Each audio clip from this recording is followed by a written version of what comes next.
Hello बच्चों, class 11th। Calculation of molecular mass, molar द्रव्यमान की गणना करना। बेटा मोलर द्रव्यमान बोल लो, अणुभार बोल लो, या फिर आणविक द्रव्यमान बोल लो। एक ही चीज़ होती है बेटा, तीनों अलग अलग नाम है, नाम अलग अलग हैं बेटा। जैसे मेरा नाम है ना अक्षय, बिट्टू, चिंटू, सब मैं ही हूँ। वैसे ही अणुभार, मोलर द्रव्यमान और आणविक द्रव्यमान। Molecular mass, molecular mass, molecular mass, molar mass. English में एक ही नाम है लेकिन हिंदी में अलग अलग बोला गया है। तो इसके लिए बेटा आपको सबसे पहले सबके परमाणु भार याद करने होंगे। परमाणु भार, इंग्लिश वालों एटॉमिक मास। ये सबका लगभग लिखा हुआ है, एग्जैक्ट पीरियोडिक टेबल से मिलाओगे तो एग्जैक्ट नहीं होगा, पॉइंट में थोड़ा ऊपर नीचे रहता है। और हम यही वैल्यूज लिख कर पूरी 2 साल की केमिस्ट्रियाँ निपटाएंगे बेटा।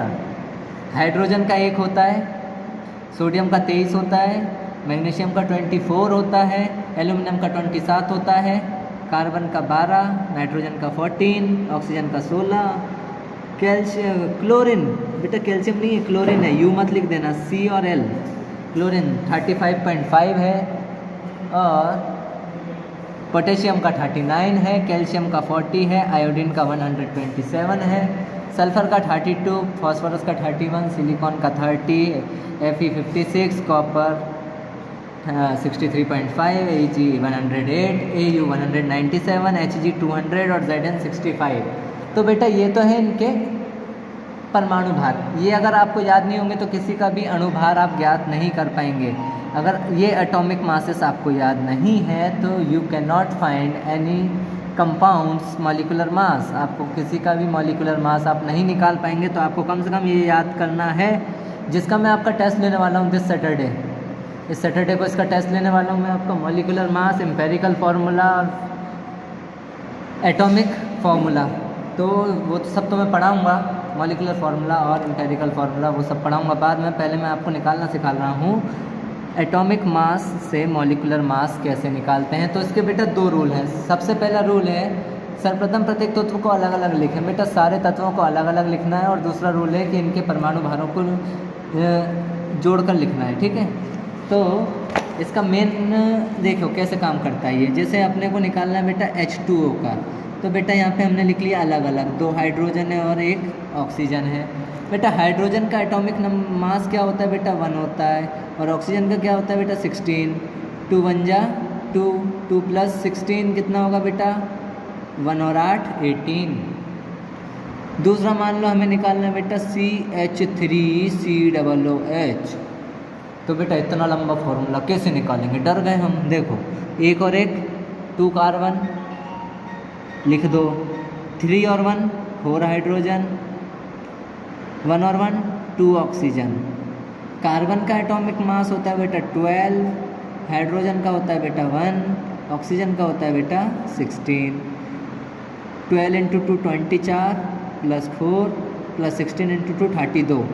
बेटा इन सबको ऐड करोगे तो आएगा 60। ये हो गया इनका बेटा मॉलिक्यूलर मास, आणविक द्रव्यमान। आपके लिए कुछ क्वेश्चन हैं जो आपको सॉल्व करने हैं, जैसे CaCO3, H3PO4, H2SO4, CH4। बहुत अच्छा देता हूँ आपको, Na2CO3, और भी अच्छा चाहिए लोग, Al2SO4 होल थ्राइस।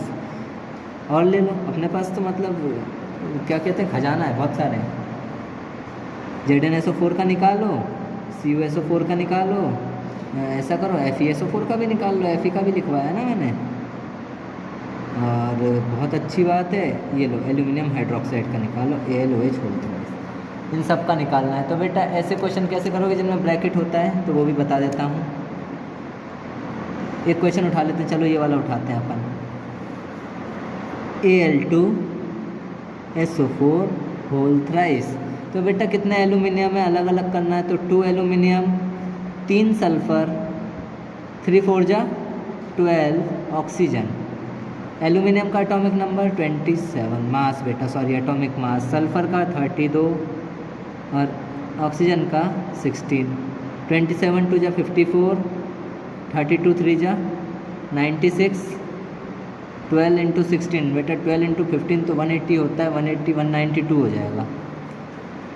तो ऐड करते हैं 6 4 10 और 2 12 9 9 18 और 5 23 और एक 24 देयर 2 2 और 1 3 342। ये हो गया बेटा इसका एटॉमिक मॉलिक्यूलर मास।